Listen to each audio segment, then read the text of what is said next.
Бізде спикерлер жаңа таныстырып өтті. Спикерлеріміздің бірі ол кәсіби кинотанушы маман болады, бірі әлеуметтік ғылымдар бойынша зерттеуші. Неге олай шақырып отырмыз? Менің түсінігімде жалпы көркем туынды фильмнің өзі ол екі нәрседен тұрады. Ол не айтам және қалай айтам деген. Сондықтан да біз бұл фильмнің контекстін талқылау үшін зерттеуші, әлеуметтік сала бойынша зерттеушілер шақырып отырмыз, және қалай айтты деген ол киноның ішкі көркемдік эстетикасы, кино тілі деп айтамыз. Сол тұрғыдан бізде кино зерттеуші маманымыз талқылайтын болады.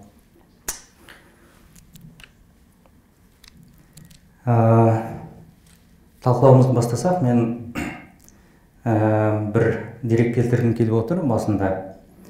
Бұл фильм түсірілместен бұрын сценарийде болған кезде Ғабит Мүсіреповтің «Қыз жібек туралы аңыз» деген мақаласында автор мынандай ой айтқан екен. Бұл ұлттың қалыптасуы, халық тағдыры, оның қайғысы мен ұмтылысы, бостандық туралы, ежелгі арман туралы философиялық ой деп айтты. Мен сұрағымды Ғалым мырза сізге қоюдан бастағым келіп отыр. «Қыз жібек» фильмін шын мәнінде ұлттың құрылуы туралы фильм деп қарастыра аламыз ба? Сұрағыңыз өте көлемді. Алдымен мынаны айта кеткен дұрыс. Менің ойымша, әр ұғымды біз талдау керекпіз. Ұлт дегеніміз не? Соңғы 5-6 жыл болды осы тақырыппен өзім тікелей айналысып жүрмін. Ұлт деп біз нені түсінеміз? Қандай нәрсе, қандай ұғым ойымызға не келеді? Егер ұғымдарды анықтап алмасақ, біздің әңгімеміз, жалпы әңгімеміз деп айтамыз, дебатымыз, тартысымыз, пікір алмасуымыз нәтижесі болды. Ол не сияқты? Қарапайым мысал, біреу мысалы қарбызға жеміс дейді, біреу қарбызға жидек дейді. Қарасаңыз бір нәрсе, бірақ та әр категория, екі түрлі категорияны сіз сол қарбызға теңейсіз де. Енді көп созғым келмейді, қысқаша ғана айтайын. Ұлт дегеніміз 21 ғасырда саяси бірлестік, саяси ассоциация. Ұлт өкілдерін біріктіретін азаматтық. Бұл 21 ғасырдағы ұлттың түсінігі. Мен космополит деп ойламаңыз, мен анық айтайын. Ең басында осыны айтқым келіп тұр. Менің бүкіл қазір фильмге қатысты айтатын пікірлерім, жалпы әлеуметтік сұрақтарға айтатын пікірлерім адам құқықтарының 21 ғасырдағы заманауи концепциясына, тұжырымдамасына негізделген. Оның аты натуралистік, онтологиялық немесе философиялық тұжырымдама. Халықаралық адам құқықтары саласында жасалған бүкіл құжаттар осы натуралистік, онтологиялық, философиялық үш аты бар, үшеуі де бір нәрсені білдіреді, осы тұжырымдамаға негізделген. Оның фундаменті әр адам жынысына, тегіне, тіліне, дініне, көзқарасына, қабілеттілігіне, ешқандай да өзгешелігіне қарамастан әр адам бүкіл адам құқықтарына ие. Адам болған үшін ғана ол адам құқықтарына ие болды, басқа ешқандай негіз жоқ. Сонда осы түсінікке сәйкес жасалған ұлттың, енді ағылшыншада айтайын, түсінік толығырақ болсын, nation, орысша нация. Оның 21 ғасырдағы адам құқықтары тұжырымдамасына сәйкес жасалған анықтамасы саяси бірлестік, саяси ассоциация. Біздің қазіргі Қазақстан шарттарында қабылдайтын ұлт түсінігіміз Сталин дәуірінен келе жатқан примордиалдық ұлтшылдыққа, этникалық ұлтшылдыққа негізделген ұлт түсінігі. Бұл өте үлкен қайшылықтарға апарып та жатыр. Бізде көбінесе саясилендіру деген ұғым бар ғой. Біз саясилендіру деп көп қолданамыз да. Бірақ мен бір жаңа ұғым енгізген болам ба білмеймін. Қазақша ондай көп қолданбайтын шығар. Жазып та қойдым. Саясилендірудің қарсысы саясыздандыру. Саясаттандыру. Айтудың өзі саясатсыздандыру. Ағылшыншасы оңай, depolitization. Яғни саясат ұғымынан саяси ұғым құбылысынан шығарып тастады. Сонда кеңестер одағында әсіресе 30-шы жылдары біздің бүкіл халықтың басынан өткізген нәрсе ұлт ұғымы осы жағдайға ұшырады. Depolitization, енді саясатсыздандырылды. Сондықтан біздің қазіргі Қазақстанда көпшіліктің түсінігіндегі ұлт ұғымы биологиялық, нәсілге негізделетін, шыққан текке негізделетін ұғым. Ол өте үлкен проблемаларға апарады. Біреуін айта кетейін, көп уақыт алмай. Оның бір кері көрінісі деп айтсақ болады. Бірегейлікті, идентичность деп айтамыз орысша, кімдік деп аударады қазақша, identity, бірегейлікті, гомогендік, өзгермейтін, қалған, ата-бабаларымыз қалай өмір сүрді, біз де солай өмір сүру керекпіз деген түсінік. Неге? Өйткені ұлт дегеніміз саяси бірлестікті аңғартып тұрған жоқ қой. 21-ші ғасырдың жағдайларына сәйкес өмір сүруді аңғартып тұрған жоқ. Ата-бабадан келе жатқан примордиал, яғни пәлен ғасырдан бері келе жатқан байланыс бар ғой дейді. Ұлт болуымыз ол біздің тегімізге байланысты дейді. Яғни бұл примордиялық этникалық негіз. Және соған сәйкес бірегейлікті, кімдікті солай түсінеді. Қазақ болуымыз осылай дейді. Аталарымыз қалай өмір сүрді. Бірақ бұл үлкен қайшылықтарға апарып жатыр. Және адам құқықтары тұрғысынан қарайтын болсақ, заманауи тұжырымдамасы тұрғысынан қарайтын болсақ, бұл тек қана саяси мәдени құқықтарға емес, адамның негізгі фундаментал түбегейлі құқықтарына, адам құқықтарына қайшы келеді. Сондықтан бұл жерде мен қысқаша ғана қайыра кетейін. Қыз жібек фильмінің ұлттық құндылықтарға беретіні қандай нәрсе деп менен сұрайтын болсаңыз, мен бұның жауабын бере алмаймын қазір нақты. Тек қана бірақ мынаны ғана айта аламын. Бұл фильмнің әсіресе Ғабит Мүсіреповтің сөзін талдайтын болсақ, этникалық, примордиалдық, ұлтшылдық призмасы арқылы қабылдаған кісі. Өйткені Советтер одағында басқа түсінік жоқ еді. Мен қазірде де ол басым түсінік.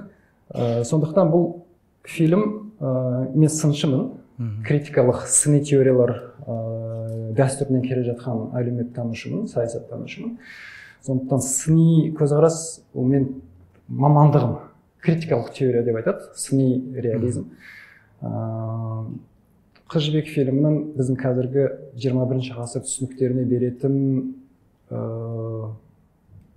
көп позитивті, жағымды әсерлері жоқ деп өзім айта аламын. Ұлттың құрылу отырғысынан, бірақ фильмді қарап отырғанда менде бір кішкене сұрақ туды, осы сіздің ойыңызға бір қайшылықты болуы мүмкін. Әрине, ол кездегі бір саяси идеологияның әсерінен Мүсіреповтердің түсінігіндегі ұлт деген түсінік, Сталиннен келе жатқан идеологияға қатысты болуы мүмкін. Бірақ фильмде қарасаңыз, фильм басталғанда 25 минут бойы махаббат туралы емес, бір ұлт, яғни бір соғыстың, елдің басындағы қайғы туралы. Бірақ сонда ұлттың құрылу дегенде бұл жерде тайпалар бірлесіп бір ұлтты құрып жатқан сияқты. Бір қайшылықты ой тумай ма? Бұл жерде бір биологиялық бірлік емес, керісінше. Әрі сырттан жау келген кезде олардың біргейік деген бір ұрандары, ойлары бар ғой. Сонда мүмкін сталиндік саясаттан келе жатқан ұстанымға кішкене қайшы көрінбей ме? Негізі айтқан нәрсеңіз өте орынды. Мен айтқан кезінде оны ұлттық құндылықтар деп айттық, ұлттың ұйысу, бірігу, оған негативті әсер беріп жатыр деп айтқаным, ол қазіргі 21-ші, әсіресе 2022 жылы, біз 2022 жыл талай өзгерістерді басымыздан өткіздік қой. Қаңтар оқиғалары болды, одан кейін ақпан айында соғыс басталды. Олар үлкен өзгерістерге әкеліп жатыр қазір. Бұны тіпті біз ішінде жүрсек деп санасақ та өзімізді, осы саланың маманы ретінде деп өзімізді санасақ та, оны әлі түсініп жатқан жоқпыз. Оның тұжырымдамасы енді ғана жүріп жатыр. Алайда сіздің айтқан нәрсеңіз, сол кездің шарттарына егер сәйкестендіріп қарасақ, одан кейінгі 20-25 жыл көлемін алып қарасақ, әрине оң әсері болды. Себебі Қыз жібек фильміндегі оқиғалар қазақ руларының арасындағы ауызбіршіліктің жоқтығы, жікшілдік, бір бірімен тіпті соғысуға дейін бару. Ол әлбетте, ол жағын мен қате түсінсеңіздер, кешірім сұраймын, мен ол жағын айтқым келген жоқ. Мен бірден негативті әсер беріп жатыр деп айтқаным 2022 жылдағы жағдайға. Яғни осы жерді мен ажырата кетейін.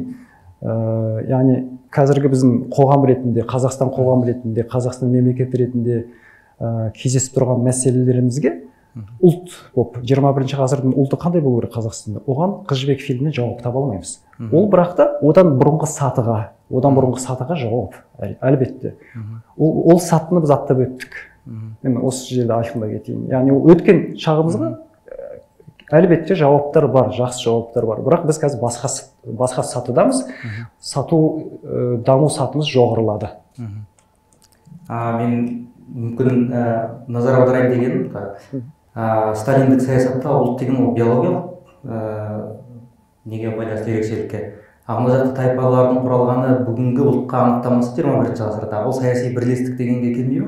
Себебі тайпалардың өзі бір саяси болмаса сондай әлеуметтік қақтығыстардың тұрғысынан бірігіп жатқан жоқ па? Әуел баста, бірігу солай болды. Бірақ та бұл жерде мынандай сұрақ туады. Ол әрине әлеуметтік ғылымдар саласында, әсіресе ұлтшылдық зерттеулер деп аталатын салада үлкен сұрақтың бірі. Оның нақты жауабы жоқ. Бір ұлт болып қалыптасу үшін бір тіл жете ме? Екі тіл болса ұлт болмай ма? Немесе нені туғызды? Ұлтшылдық ұлтты туғызды ма? Ұлт ұлтшылдыққа апарды ма? Көрдіңіз, бұл сұрақтардың нақты жауабы жоқ. Алайда бұл енді үлкен неге кіріп кетсек шықпай қаламыз. Бұл әрине саяси бірлестіктің алғышарттары. Сіз айтқаныңыз өте орынды. Яғни әр географикалық аймақта өмір сүрген, тіпті кейде көрші келетін рулардың бірігу, ол саяси бірлестік, оның бастамасы. Алайда бағана айтқан нәрсемді толықтыра кетейін, бір жарты минут. Ол сол кездің шарттары үшін өте ілгері нәрсе. Өте ілгері. Яғни біз бір тілде сөйлейтін, тұрмыс салты бір-біріне өте жақын рулардың бірігуін көріп отырмыз. Алайда бұл өткен саты. Өткен саты, ол бәлкім 20 ғасырдан бұрын болған сатылар, 20 ғасырдың екінші жартысында, 21 ғасырда әсіресе біздің өмір сүріп отқан қазіргі шағымызда бір тілде сөйлейтін, тегі жағынан жақын адамдардың бірігуі, ол әдеттегі нәрсе болу керек. Тілі әртүрлі топтардың бірігуі осы қазіргі кезде керемет нәрсе болады. Ұлттың 21 ғасырдағы кереметтігі әр тілде сөйлейтін, әр дінге сенетін, әр тектен шыққан адамдардың біріктірілуі. Яғни мен айтайын деген нәрсем осы. Яғни бұл фильм бізге, бұл фильмдегі месседждер бізге шамалы төменіректеу сатыдағы мақсатты көрсетеді. Ол төмендеу сатыдағы мақсатқа біз қатты қанағаттанбауымыз керек. Одан да үлкен мақсат қоя білу керекпіз. Әр фильм түсірілген кездегі қажеттілікке сәйкестейсіз ғой. Қазір енді ғалым мырза айтып өткендей, Қыз жібек фильм түсірілген кездегі ұлт ұғымына, ұлттық құндылық ұғымы басқаша болды. Қажеттілікке бүгін 21 ғасырда ұлттың анықтамасының өзі өзгеріп дамып жатыр, адам құқықтарына байланысты. Баубек мырза, сізге сұрағым, Қыз жібек фильмі түсірілген сол 60-70 жылдарда ұлттық кино деген оңға жауап қалай болды? Ал бүгінгі уақытта қалай қарастырып жатсыздар? Яғни ұлттық кино дегендегі ұлттыққа қандай бір категориялар тұрғысынан, қандай бір теориялар тұрғысынан анықтама беріп жүрсіздер? Негізі ұлттық кино деген түсініктің бірнеше анықтамасы бар, әр елде әртүрлі. Мысалы, британиялық ұғым бойынша ол, яғни ол жерде де ұлт, ол мемлекет. Яғни кез келген Британияның мысалы қаржысымен түсірілген қатысуымен фильм, ол британдық фильм болып саналады. Ол мейлі ол Қытай императоры туралы болсын, мейлі ол мысалы Махатма Ганди туралы болсын, бірақ ол бәрібір де ол ағылшын фильмі болып саналады. Одан бөлек енді әрине ұлт ол этникалық бірлестік деген түсініктерде бар, және ол көбінесе кеңестік замандағы сол саясаттың, сол идеологияның әлде сол қалдығы десек болады, өйткені ол кезде нақты сондай түсінік болатын. Ұлттық республикалар, ұлттық сондай мектептер деген сияқты сондай сөз.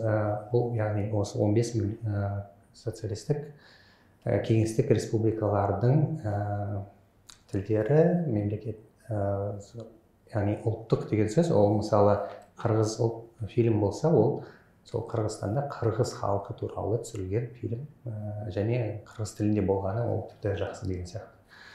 Тура солай, енді бұл тұрғыдан алып қарасақ, әрине Қыз жібек ол әлбетте ұлттық фильм болды, және бұл қала береді деп ойлаймын. Өйткені негізінде жалпы кино өнерін қарастырғанда біз уақыт пен оны тығыз байланыста қарастыруымыз керек. Өйткені әрине Ғалым мырза қазір айтып кетті, қазіргі көзқараспен қарағанда бұл ұлт ретінде біздің әлі де жас мемлекетімізге мысалы ұлттық мынандай қалыптасудағы бір рөл әкеле ме деген фильм деген сияқты тұрғыдан қарасақ, қазіргі заманауи көзбен әрине ол кішкене бұл фильм енді архаизм болып қалады, яғни біз бұдан өттік, ол қалды деген сияқты. Ал меніңше фильмді сол кезеңмен тығыз байланыста қарау керек. Өйткені ол дәл сол жылдары, сол 70-ші жылдардың басы қазақ, сол кездегі сол қазақ социалистік сол республикасы үшін, нақты айтқанда сол республиканың ұлттық, яғни жергілікті халқы, қазақтар үшін олар бұл фильм өте маңызды болды. Өйткені ол кезде қазақтардың саны біріншіден аз болды. Оған белгілі тарихи, саяси себептер белгілі, аштық болды, репрессия болды, тынды игеру болды деген сияқты. Соғыс болды, соның кесірінен 50-ші жылдары тіпті біз 29%-ға дейін түсіп қалған болатынбыз мысалы. Осы тұрғыдан алып қарағанда бұл фильмнің осындай рухты, яғни ұлттық, сондай мүмкін ұлтшылдық десек те болады, рухты көтеруге, яғни біз осы жердің иесі ретінде бұл біздің тамырымыз тереңнен келе жатқан деп соны көрсету тұрғысынан өте маңызды болды. Және Ғабит Мүсіреповтің айтқан сөзі де рас.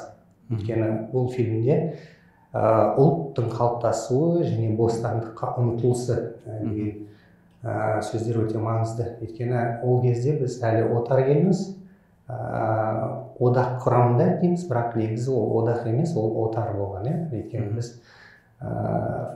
формальды түрде ғана былай республика, негізі толығымен отарда болдық. Сондықтан ол саясат мынандай империалистік, сол бұрын Ресей империясы болды, кейін ол түрін өзгерді де, кішкене Ресей империясынан кеңестік одақ деп атала бастады, бірақ сол Ресейде болған саясат жалғаса берді. Өйткені ол бір тіл, міндетті түрде орыс тілі.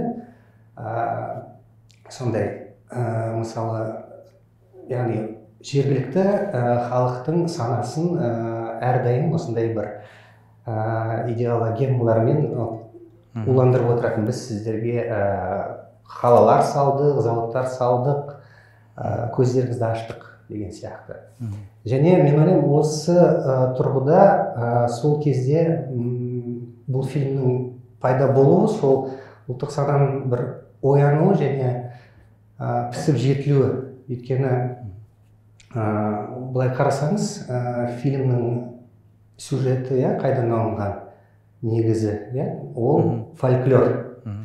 Халық ауыз әдебиеті, ол қазақ халқы үшін ең құнды болатын. Қазір оның құндылығы әрине әлдеқайда төмен.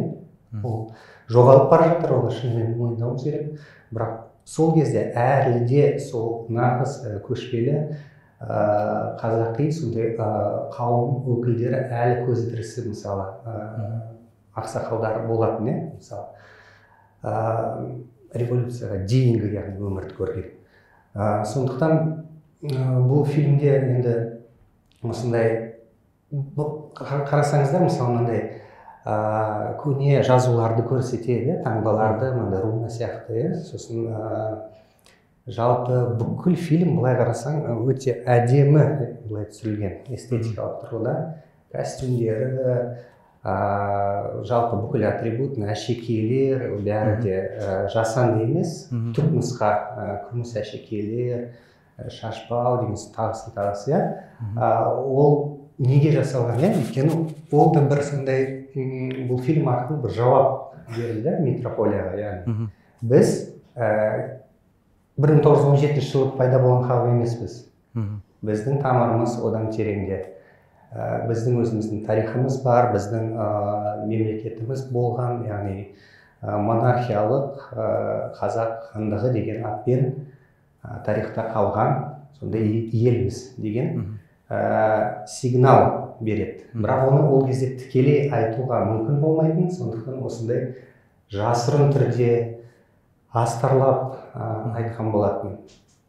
Сондықтан осы тұрғыда мен ойлаймын, бұл фильмнің құндылығы жоғалмайды. Өйткені ол заман социалистік, тоталитарлық заман болды, цензураның қысым қатаң кезеңі, әлі де әрине сталиндік цензурада емес, бірақ дегенмен де мысалы бұл фильмнің тағдыры да өте сондай қиын болды. Өйткені әр заман, әр кезде дәлелдеп тұру керек болатын. Бұл ондай партияның саясатына қарсы емес, бұл басқа мағына біз көрсеткеніміз деген сияқты. Өйткені шынымен де сол кезде көп талқылаулар болды, көп қарсылық болды орталық тарапынан, яғни Мәскеуден. Және фильмнің енді шығу тарихын кішкене айтып кетейін, Камал Смайыловтың рөлі өте зор болды.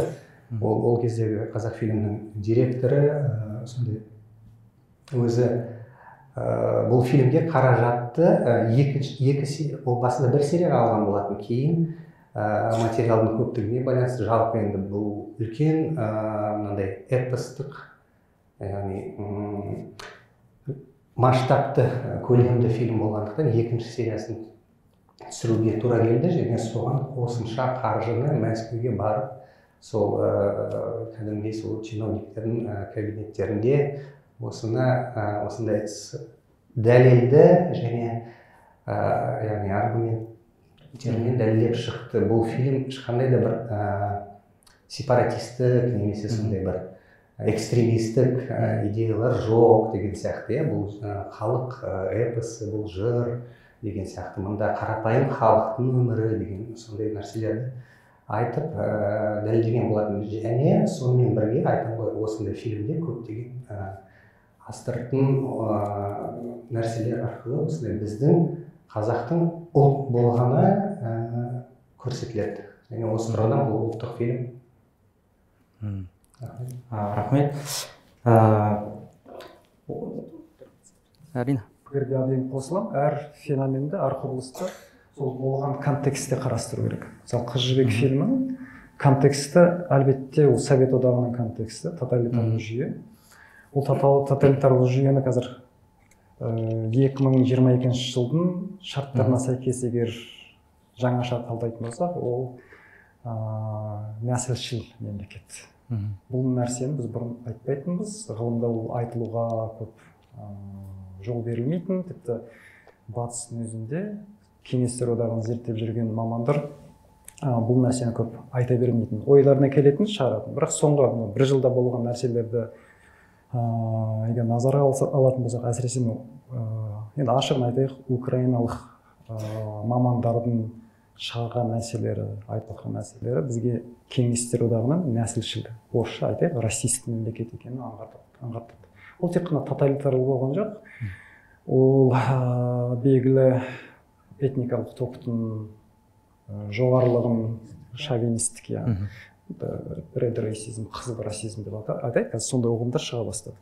Ол контекстте қарастыратын болсақ, әлбетте Қыз жібек фильмі ол өте үлкен челлендж, өте үлкен қарсы тұру. ол жағын енді мен бастапқы өзімнің сөзімде айта алмадым, енді мүмкін оның реті болған жоқ шығар. Мен 21 ғасырға не бере алады деген кезде жауап бергенмін ғой.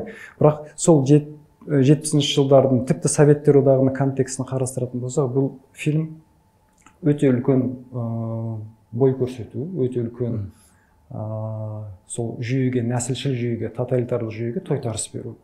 Ол жағынан әлбетте бұл фильмнің орны өте бөлек. Алайда өзім ойымды тағы дамыта кетейін. 21-ші ғасырда не ала аламыз, ол әрине басқа әңгіме. Сіздің сөзіңізге орай туып тұр, үлкен челлендж деп жатсыз ғой, нацистік неге, нәсілшілдік. Мынау фильмде көркем кино дегені ол әрине өнер тілімен жеткізеді, кино тілімен. Мен бір назар аударғым келгені фильмді қайта көрген кезде музыкалық шешімге байланысты. Фильм басталған кезде Ақжайық деген әнмен басталады, зар заман, соның тарихын қарап көрдім. Бұл ән Жақсылық Зәкіров орындаушы. Ол Башқұртстанның қазағы, 30-шы жылдарда қуғында аталары Оралдан кеткен. Бұл әннің түпнұсқасы Туған ел деп аталады екен. Башқұртстанда тұрып, туған жерін сағынған қазақтардың әні.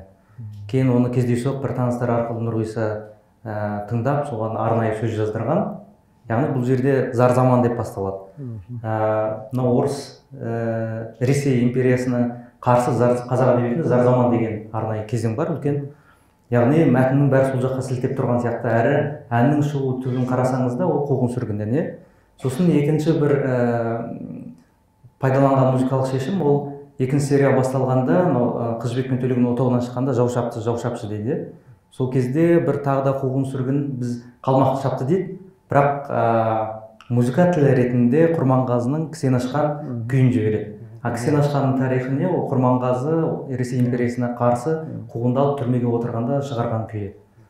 Баует мырза, сізге сұрақ осындай, бұл қарасақ орта ғасырдағы қазақ тарихы дегенмен ұлттың құрылуы деген сияқты, бірақ астарында жаңағы Ресейдің отарлау саясатына, тіпті кеңес үкіметінің саясатында қарсы бір месседждер жатқан жоқ па?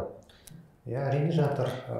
Бағана да мен айтып кеткендей, астыртын осындай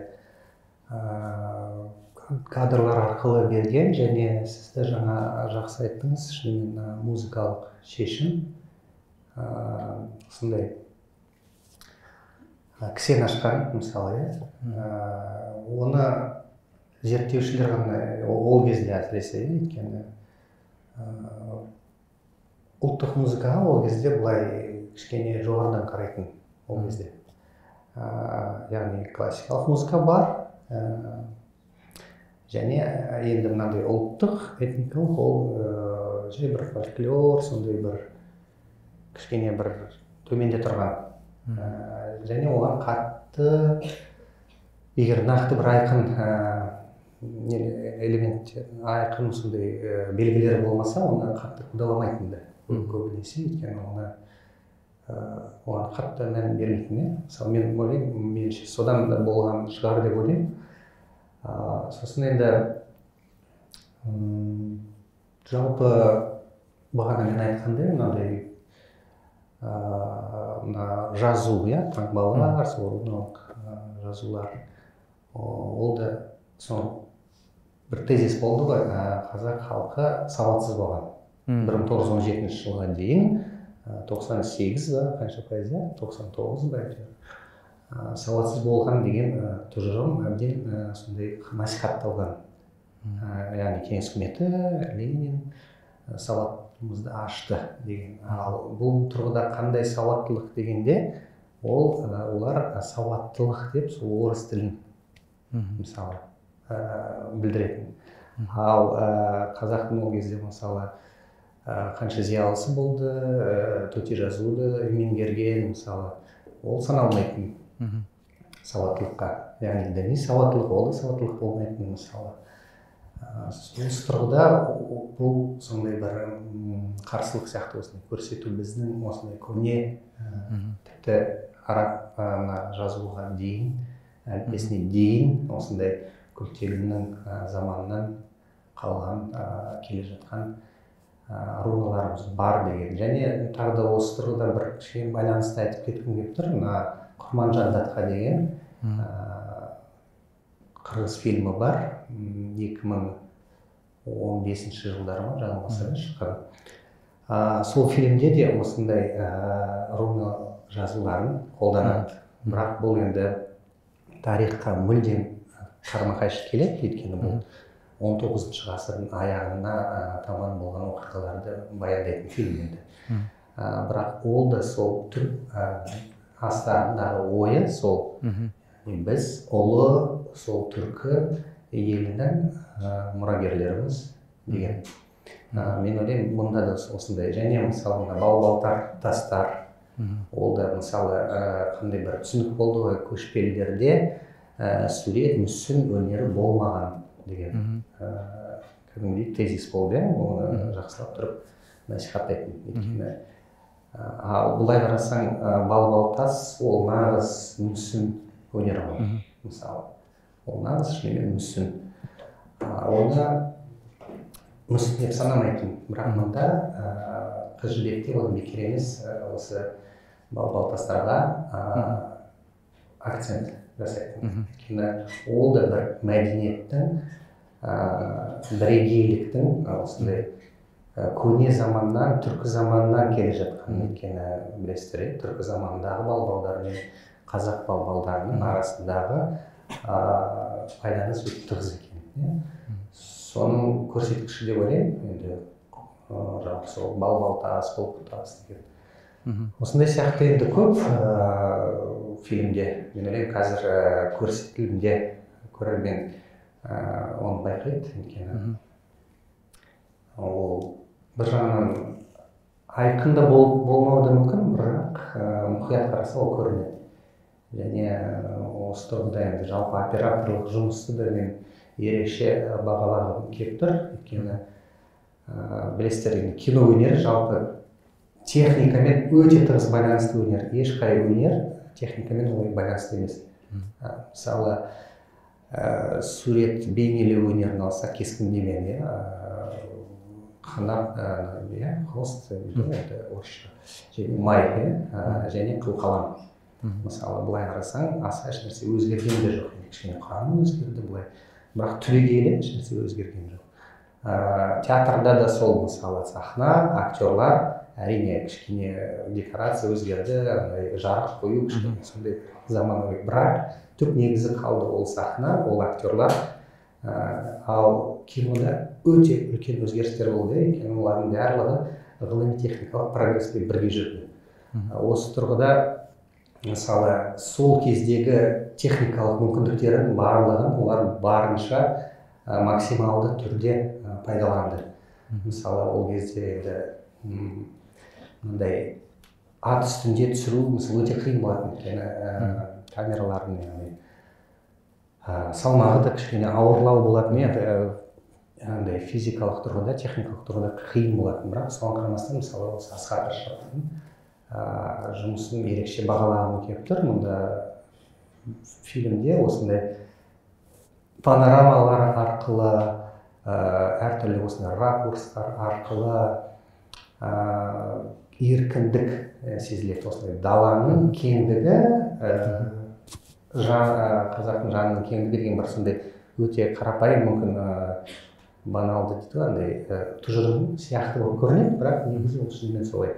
Өйткені бұл біз ұлы даланың мұрагерлеріміз, ал даланы ұстау, яғни шекарасын, ол әлдеқайда қиын. Мысалы, таудан гөрі немесе қамалдарды салып тастап ішінде отырғаннан гөрі үлкен даланы ұстап отыру ол әлдеқайда қиын болған. Және ол біздің жай ғана көшпелі емес, сондай-ақ стратегиялық, тактикалық, жалпы әскери қабілеті бар халық болғанымыздың көрсеткіші санаймын.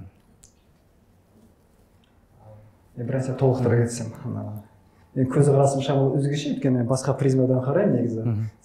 Сол үшін шақырған деп ойлаймын мен. Өйткені әлеуметтік ғылымдар саласында әсіресе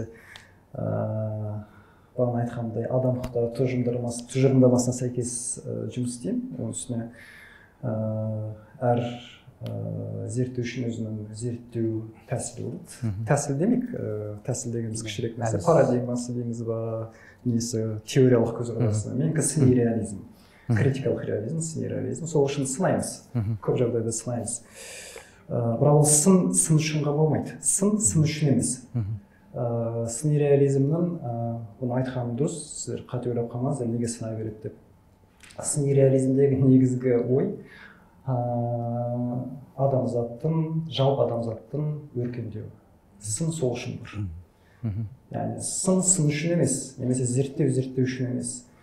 Мысалы менің сыным, біздің салада осы теориялық көзқарасты ұстанған көптеген адамдар бар қазір. Біздің негізгі ұсынатын мақсатымыз адамзаттың, қазақтың емес, орыстың емес, жалпы адамзаттың игілігі. Мына контекстке мен бір нәрсе қоса кетейін. Контекст деп тек қана уақытты алып қарамау керекпіз. 70-80 жылдар кеңестер одағы контекстің ішіне адамдар да кіреді. Мысалы Ғабит Мүсірепов дедік, сценарист Ғабит Мүсірепов.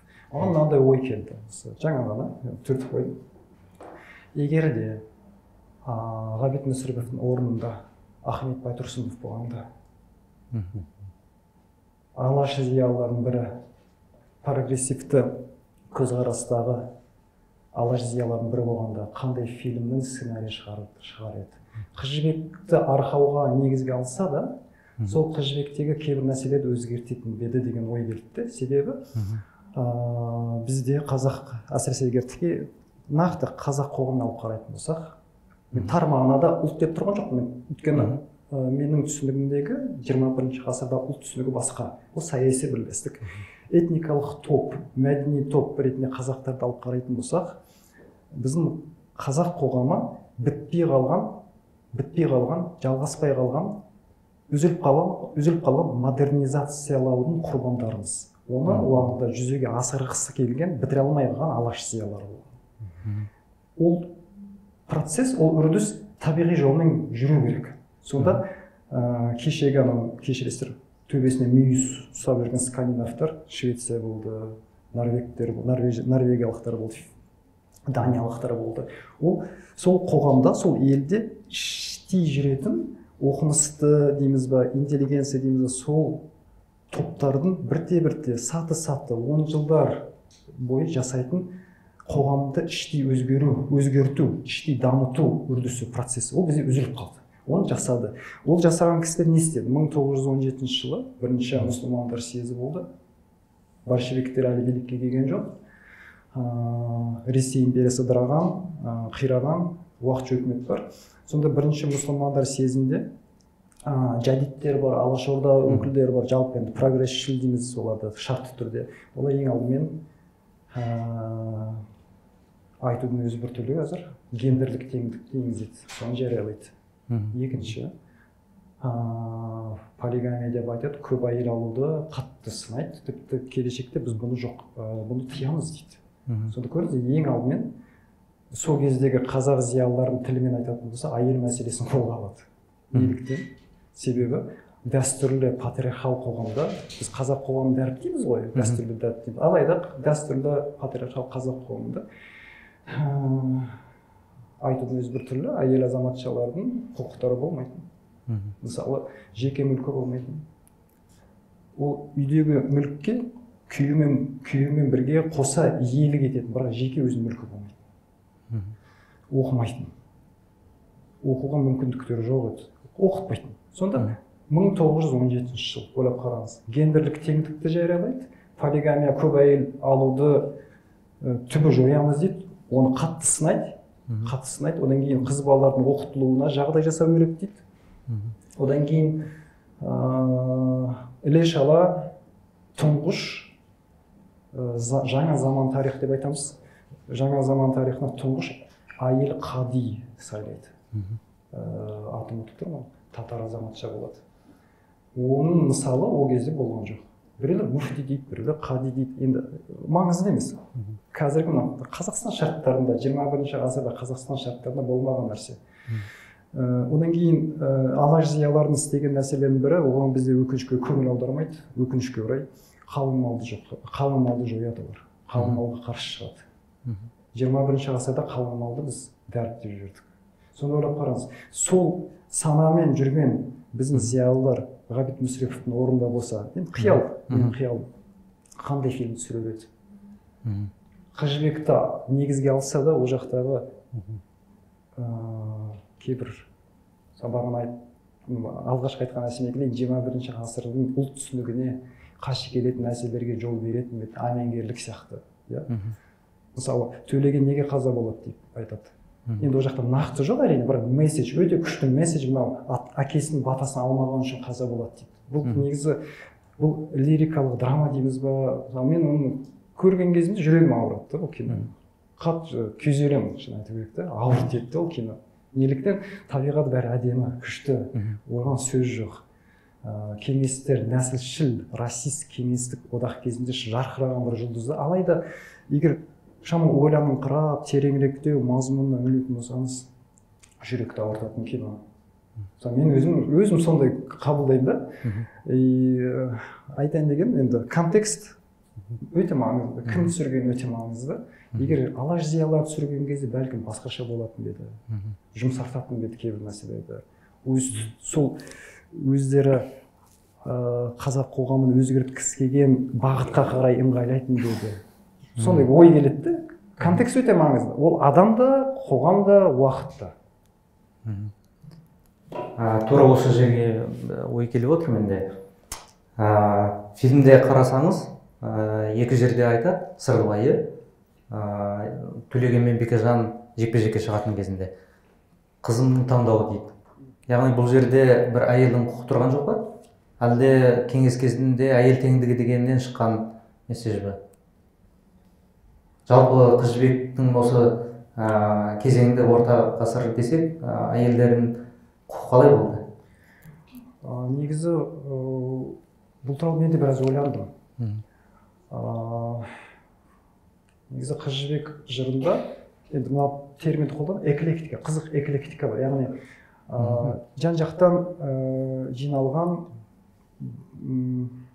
қосынды, бір эклектикалық не бар, сюжет дейміз ба, не бар. Жыр сол жағынан бәлкім керемет. Енді дәстүрлі қазақ қоғамы деп айттық. Дәстүрлі қазақ қоғамында, оны бізде көп дәріптейді, әрине ол түсінікті нәрсе. Оған қарсы шығудың да реті жоқ, себебі біздегі даму процесі, модернизация процесі бітпей қалған.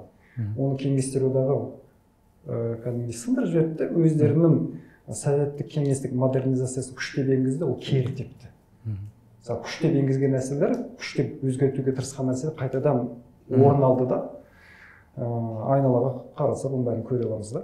Мысалы, көп әйел алуымен кеңестер одағы күресті, қалмаумен күресті. Алайда оның барлығы өзгерген жоқ, жаңғырды. Тәуелсіздік алғаннан кейін. Сонда бұл жерде қызық эклектика, мынау дәстүрлі қазақ қоғамында үйлену мәселесінде әйел азаматшалардың рөлі өте төмен еді.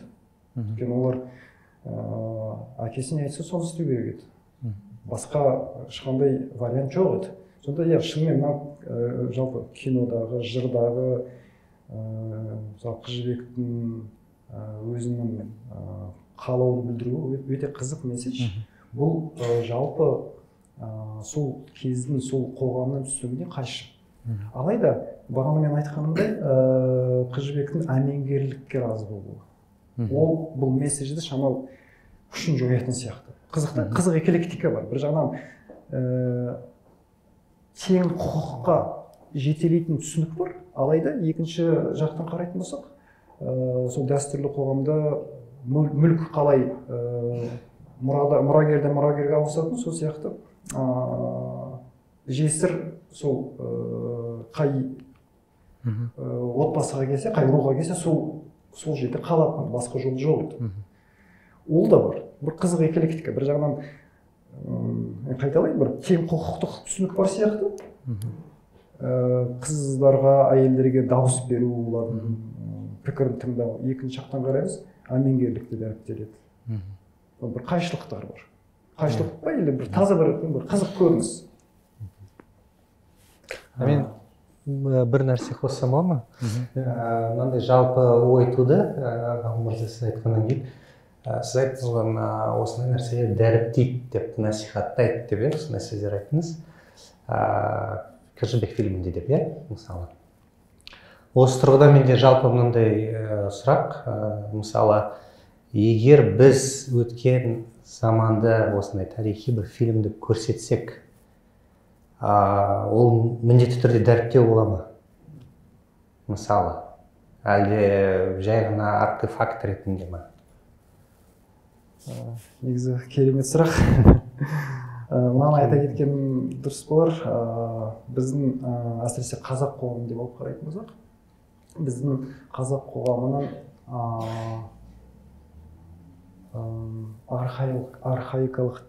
архаикалық түсініктерге қарсы иммунитетіміз төмен. Неліктен? Алаш зиялылары бұл архаикалық түсініктермен күрескен еді, бірақ та күрестері аяқталмай қалды. Кеңестер одағында модернизация күштеп жүргізілді және нәсілшілдік болды. Ұлы халықтан өзге мәдениеттер, ұлы халықтың тілінен өзге тілдер төмен көрсетілді. Нәсілшілдік ашығын айту керек. Сондықтан қазақ қоғамында табиғи түрде реакция туды. Өзіндікі не болса да архаикалық болған, архаикалық болмай, барлығы жақсы көрінді. Сондықтан кеңестер одағы ыдырағаннан кейін осындай иммунитеті төмен қоғам неше түрлі архаикалық дәстүрлер жаңартып жіберді. Қазір ол өзгеріп жатыр, қазір оны сыни пайымдау арқылы өткізіп жатырмыз. Сондықтан бұл шарттарда түсірілген фильм, мысалы модернизация, даму үрдісі табиғи жолмен біткен елде үлкен нәтиже, ондай үлкен дәріптеу болып саналмайды ғой, бірақ біздің қоғамда біздің иммунитетіміз төмен болғандықтан осындай архаикалық түсініктерге ашығын айтып отырмын, архаикалық патриархалдық түсініктерге иммунитетіміз төмен. Біз ажыратпаймыз, қайсысы өзгерді, қайсысы өзгеру керек, қайсысы заманымыздың шарттарына, талаптарына сәйкес келеді. Бәрі өзіміздікі дейміз, қабылдаймыз. Алайда қаламау бізде қазіргі кезде бір дәстүрдің бөлшегі. Алайда бағана айтқандай, көп азамат бұны алашордашылардың күрескен құбылыс ретінде қабылдамай білмейді. Тіпті бір кездері екінші әйел алу, тоқыл алу қазақ зиялылардың арасында үрдіске айналған еді. Архаикалық түсінік. Алайда бірде-бір алаш зиялысының екінші әйел алған көрдіңіздер ме, естідіңіздер ме? Ешқайсысында тоқал болған жоқ. Ешқайсысында. Архаикалық дәстүр дейміз, түсінік дейміз, жорамал, оған қарсы сыни көзқарасымыз шамал әлсіздеу. Сондықтан кейбір нәрселерге байланысты бізде фильтр қою керек па, әлде осындай сыни талдаулар жүргізу керек па, сондай нәрсе керек. Өйткені қоғам өзгереді, уақытқа байланысты. Әр ғасырдың өзінің контексті бар. Тіпті 2010 жылы Қазақстан қандай болды, 2021 жылы, 22 жылы қандай. Жер мен көкте айырмашылық бар.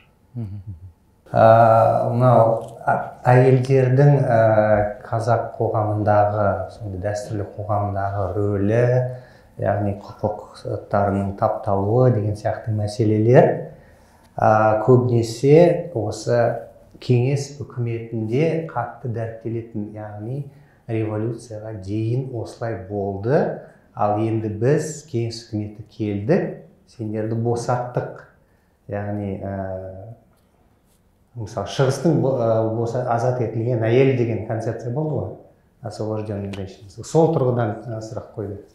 Мынаны айтайын, бұл өте маңызды. Бағана 1917 жылы тұңғыш мұсылмандар съезі болды деді. Сол тұңғыш мұсылмандар съезінде қабылданған нәрселер кеңестер одағы большевиктер қабылдаған жоқ.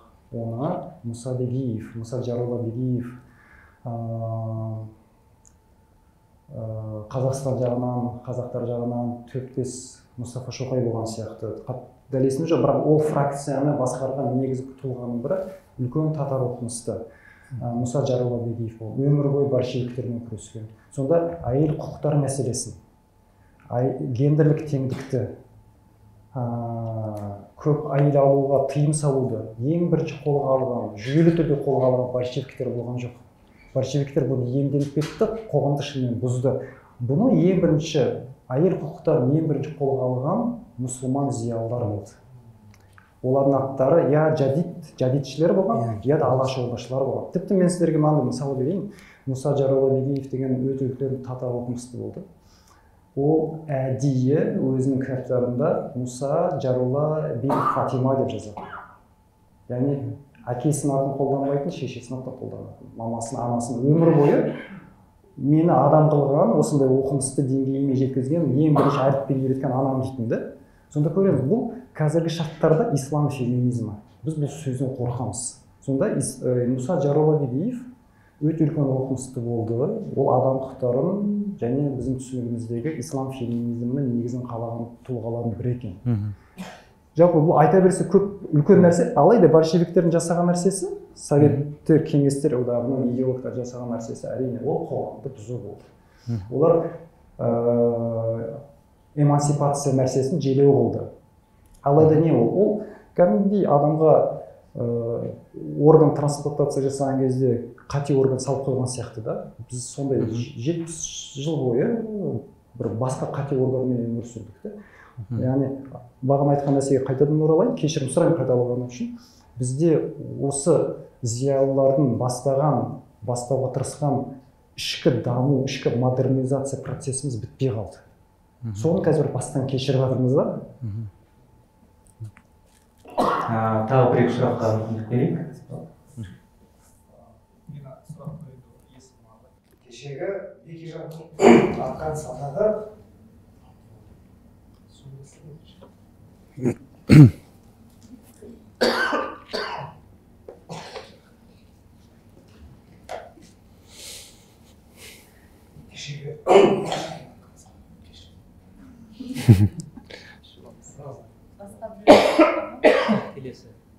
кешегі Бекежанның атқан санағы бүгінде жаңа сарқайдың арқасына тиіп жатыр. Микрофон. Айтайын дегенім, біз сол кеңес идеологиясынан әлі шығамай кеткен сияқтымыз. Фильмдеріміз бәрі құсайды. Кешегі қыз жібек дұрыс қой, жырда басқа, оригинал оқиғасы болып мүлдем басқа. Ол сансыз ойға келді деген жаңа. Жай мәселе емес, мен жалпы идеологиямыз қайда қазір бет бұруымыз керек. Біз қайда бет бұруымыз керек. Кеше осы тұрғылмен Әнеспен де сөйлескен. Әнес қандай фильмдер бізге қазір қажет? Біз қазір питчингке қатысса, біз қазір былай қарайтын болдық. Идеологияны былай бұрайық деп ойламаймыз. Қандай, неге ақша береді бұларды? Олар неге ақша береді, соны түсірейікші деп ше. Сондай жағдайға бізді әкеліп тастады. Түсінтірсіз ба?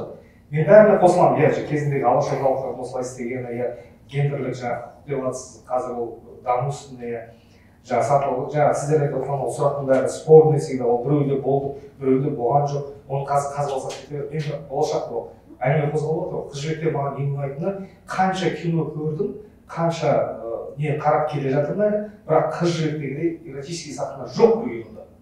Керемет түсірілген. Екеуінің бір түндік несі.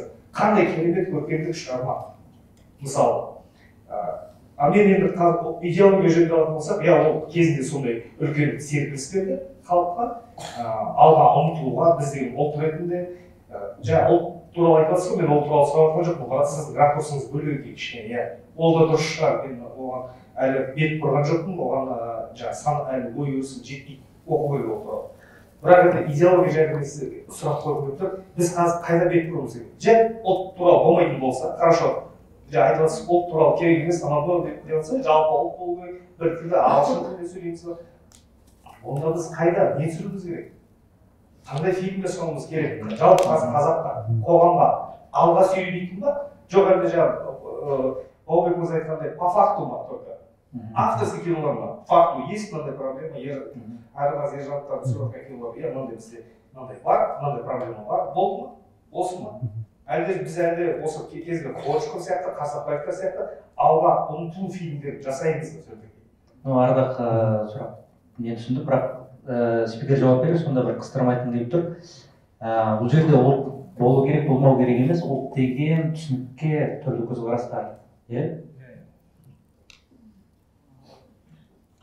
Негізі керемет сұрақ. Басқосуда болып отқан, сұралып отқан сұрақтардың бәрі керемет екен. Енді ол өте үлкен ой қозғайтын нәрселер. мысалы мен өзім саясаттану дәстүріне келе жатырмын, саяси теориялармен көп айналыстым. Жылдары біз Грамшиді оқыдық, мысалы неограмши теориялар деген бар көп. Жалпы идеологияның не екенін қазіргі дәуірде нақты айтудың өзі қиын болып кетті. Мен осы саладан келгендіктен оны нақты айта аламын. Идеология дегеніміз не, оны анықтаудың өзі 21 ғасырда қиын. Осыдан 20 жыл бұрын оңай еді. Қазір одан сайын қоғам күрделеніп келе жатыр, ғылымдар күрделеніп келе жатыр. Сондықтан бірақ менің жауабым мынау, мен мынаны айта аламын, біздің өзіміздің әріптестердің де қосылатын пікірі, идеология деп шартты түрдегі алып қарайтын болсақ, ол адамгершілік болу керек. Адамгершілік. Бүкіл мысалы 8-9 миллиард адамзат бар да.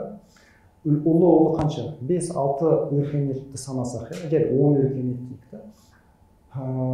Және оған мен өзіміздің адам құқықтары тұжырымдамасын қосатын болсам, барлығын айтатыны 4-5 ілгері құндылық бар. 4-5 ілгері құндылық. Біреу адамның өмірінің құндылығы. Адам өмірі маңызды, адам құнды. Адамның қауіпсіздігі құнды.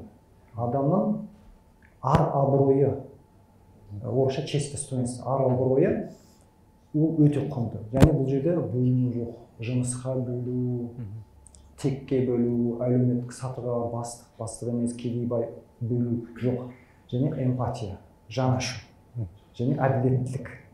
Осы құндылықтар 4-5 құндылық ол бүкіл адамзатқа ортақ. Адамзат осы 4-5 құндылыққа негізделіп дамиды 21 ғасырда. Мен айтарым, идеология ретінде осы 5-6 құндылықты егер біз жақсылап қолға алсақ, біздің түсінігіміз, тіпті мемлекет түсінігіміз, қауіпсіздік түсінігіміз, мемлекеттік идеология осы 5 құндылыққа негізделсе, Қазақстанда кешіресіз көше сыпыртқанда миллион теңге алатын болады.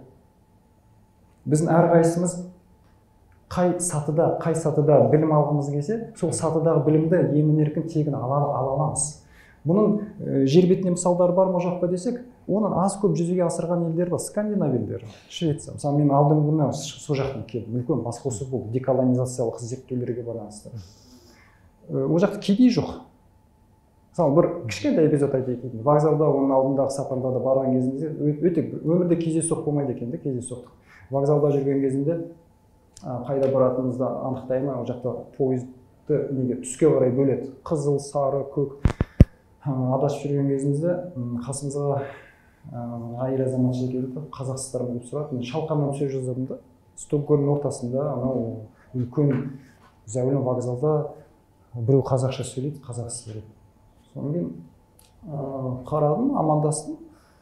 Сөйтсем Стокгольмде кешіресіздер, енді айтқанда да бір түрлі еден жуғыш, сол жақта еден жуумен, вокзалда еден жуумен, пол жуумен айналысатын біздің Қазақстан азаматы. Бірақ жайдары, несі бар, кәдімгі енді косметикасы бар деген сияқты, қолында қолғабы бар. Мен сұрадым, енді біраз сөйлескеннен кейін. Өзі айтып бақшы. Білесіз бе, мен бұл жерде айлығым деді, миллион теңге, 3 мың доллар деді. Миллиондан асады. Қалай келдіңіз, нелегально ма, ол жағын айтпай қойыңшы деді. Әрине нелегально. 2 балаңыз қайда? 2 баламда біреуі мектепте, біреуі балабақшада. Қалай оқып жатыр дедім. Бұл жерде баланы детсадқа, балабақшаға әкеліп тастадыңыз ба, тәрбиеші алуға міндетті деді. Баланы оқуға құқықтары бар. Азамат па, нелегал ма, гастарбайтер ма, ол жағына қарамайды екен. Оны қарауға болмайды. Балам да солай мектепте деді. Бардым, үйге жақын мектепке кіргізіп жібердім, директорға кірдік, бала оқу керек деді. Оның оқу құқықтары бар. Бұл Швеция. Әрине, бұл абсолют емес, бұны идеализировать етуге болмайды. Олардың кемшіліктері көп. Қазір праворадикальный партия көп дауыс жинады да сентябрьде. Бірақ айтайын деген, бұл елде де қандай идеология бар? Әлеуметтік әділеттілік идеология, эмпатия. Мысалы, Сайрагүл Сауытбай Қытайдан Қазақстанға бас сауғалап келген азаматша қайда білесіздер ме? Швеция. Швеция, ол кісі кіретін жер таппады Қазақстанда. Қай ел алады деп күтті. Шведтер қол ұшын созды. Бізге кел деді, сан баспана береміз деді. Сонда осындай мемлекет болу керек. Олардың қандай идеологиясы бар деп сұрасаңыз, идеологиясы осы 5 құндылық. адамның өмірі, адамның қауіпсіздігі, соған байланысты мемлекеттің қауіпсіздігі, соған байланысты денсаулық сақтау саясаты, білім беру саясаты соған байланысты. Әлеуметтік әділеттілік, эмпатия, жан ашу. Қазақстанда анау Каспийдің жағалауында тюлендер итбалықты өліп жатса, шведтер хат жібереді біздің экология министрлігіне. Неге тюлендеріңіз өліп жатыр, қарамайсыз ба дейді. Ол адам делать нечего, жұмыстар біткендігінен емес, эмпатия, жан ашиды. Ол бар нәрсе, ол тәрбие арқылы болады, білім беру арқылы болады. Соған байланысты кино түсірсе деймін. Негізі кино осыған, Қазақстанға қазір ең керек нәрсе әлеуметтік әділеттілік. Бізде Қазақстанда өкінішке қарай құрылымдық структура, құрылымдық теңсіздіктер бар. Кедей болып кете береді, оның баласы да кедей болады. Оның білімі де төмен болады. Ақшасы барлығының білімі жақсы. Мысалы, мен өзім қанша жерде оқыдым, бірде-бір рет мен бірде-бір оқуыма ақша төлеген жоқ. Мен оқыған жерлердің барлығына мемлекет төледі. Мемлекет болғанда сол барған елдің социал-демократ мемлекеттері төледі. Егер мен Қазақстанда қалып қойсам, мен оқи алмайтын едім. Мен бұндай білім алып шыға алмайтын едім. Неліктен? Себебі бізде құрылымдық теңсіздік бар, оны өзгерту керек. Жүйе соған әділеттілікке негізделу керек. Осы бізде негізгі идеология осы болу керек те.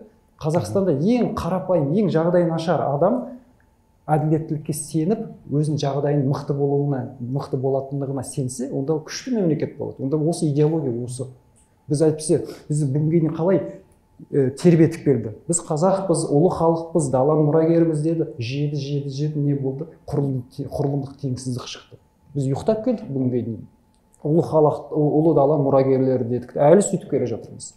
Біз әлі солай біреуді ұйықтатқысы келеді. Сендер жүре беріңдер, біз мына жақта жей берейік деген сияқты. Әділетсіздікпен күресу керек. Ол үшін идеология, мен қайталап айттым, кешірім сұраймын. Әлеуметтік әділеттілік болу керек, эмпатия болу керек. Адам өмірі өте маңызды, қауіпсіздік өте маңызды, солар құндылықтар болу керек те. Кім болса ол болсын.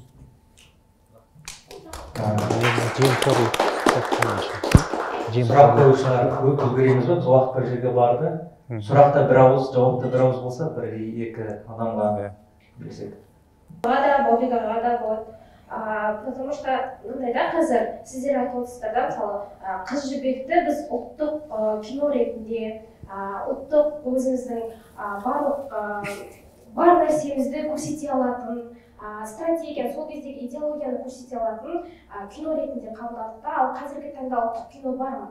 Мысалы, жаңа айтып жатыр да, идеологияны не деп алсақ болады деген сұрақ қойылды. Оған сіз мысалы адамгершілік, мейірімділік деген тақырып айтып жатыр да. Бірақ олардың барлығы бүкіл әлемге тән да, ал өзімізге тән идеологияны қозғайтын қазіргі таңда қандай кинолар бар, болды, түсірілді, немесе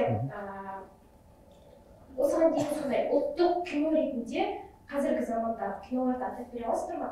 Және олардың ерекшелігі неде ұлттық кино, ұлттық деп атай аламыз оны? Немесе қазіргі таңда ұлттық кино бар ма? Көп рахмет сұрағыңызға. Шынымен де өте күрделі мәселе. Бізде негізінде меніңше ұлттық фильм деген түсінік Қазақстанда ол тарихи фильмдермен тығыз байланысты деп ойлаймын қазіргі таңда. Өйткені заманауи ұлттық сол идеологияны сіз айтқан көрсету әзірге мүмкін емес деп ойлаймын. Ал тарихи фильмдердің ішінен шыққан осы кезеңде бірең-сараң фильмдерді атап өтуге болады. Мысалы, Құнанбай фильмін айтсақ болады. Ұлттық фильм деп, мысалы, ұлттық тақырыпты көтеретін. Рахмет. Келесі сұрақ қоятын адамдар, бізде әлеуметтік парақшамыз бар, сол жақта хэштегті қазір экранда көрсетеміз, соны белгілеп сұрақтарыңыз жасаңыздар, және бүгінгі талқылауға фильмді көргеннен кейін пікірлеріңізді жасаңыздар, осы жобаны қолдағандарыңыз болар еді. Әрі бізде орын шектеуліне байланысты, мүмкіндікке байланысты басқа да келе алмай отырған адамдар бар, басқа қалада болсын, осы идеямен сіздердің жазуларыңыз арқылы кеңірек танысып отырады. Мен былай тұжырымдағым келіп тұр. Әрине Қыз жібек, жалпы Қыз жібек болсын, кез келген үздік фильм өте көп қатпарлы, оның әр қырынан сағаттап кештеп талқылауға болады. Дегенмен де қазіргі геосаяси жағдайға байланысты біздің қоғамда соңғы уақытта мына ұлттық идентити, ұлттық кімдік деп жүрміз, өте үлкен бір тақырыпқа айналып жатыр. Сондықтан да біз Қыз жібек фильмін сол қырынан талқылауға алдық. Әйтпесе оның кино тілі ретінде көркемдік шешімдерін әр қырынан ұзақ талқылауға болады, тіпті ритуалдарды қалай кино тіліне айналдырғаны деген сияқты. Толық қатысып отырсаңыздар, осы жолға қалған 9 фильмді біз фильмдерінің мазмұнына байланысты әр қырынан талқылаймыз. Кей фильмдерде тек кино тілін талқылауымыз мүмкін. Сондықтан жалпы кино фильм қарауды бір меңгеру үшін жалпы жобаға толық қатысқандарыңыз өте маңызды. Бүгін талқылауды мен мынандай сұрақпен аяқтағым келіп тұр, тұжырымдағым келіп, қысқа нұсқа жауап болса, сонда Қыз жібек фильмі ол махаббат туралы фильм бе, әлде ұлттың құрылуы туралы фильм бе, әлде бір мемлекеттік идеология туралы фильм бе?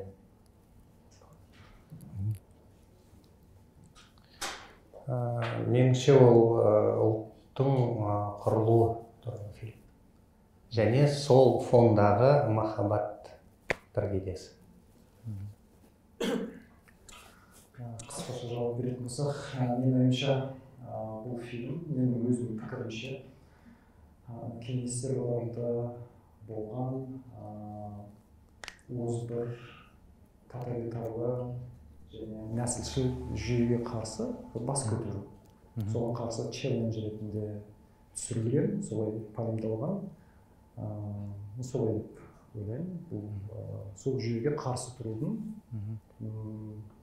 көркем тілмен жасалған бір амалы болды. Махаббат, басқа да сюжеттер ол негізі соның артында тұрған нәрселер сияқты. Негізгі ол бірінші сол жүйеге қарсы наразылық, рахмет. Сол челлендждің бір формасы. Сондықтан халық оны жақсы көрді, жақсы көреді. Сол контекст өте маңызды. Рахмет. Мен басында ойлағандай спикерлерге қойғым келген бір сұрақ болған. Соны барлық аудиторияға қойғым келеді. Біз жалпы ғашықтық жырларда қарасақ, көбісі екі ғашық атымен аталады. Қалқам мамыр, Қозы Көрпеш Баян сұлу бәрін қарап отырсақ, бұл неге осы эпос Қыз жібек, неге Төлеген? Жібек емес, әрине достарымыздың арасында сөйлескенде осындай қызық пікір болды. Ол Сансызбайға шыққандықтан енді екі ер бір әйел болмайды.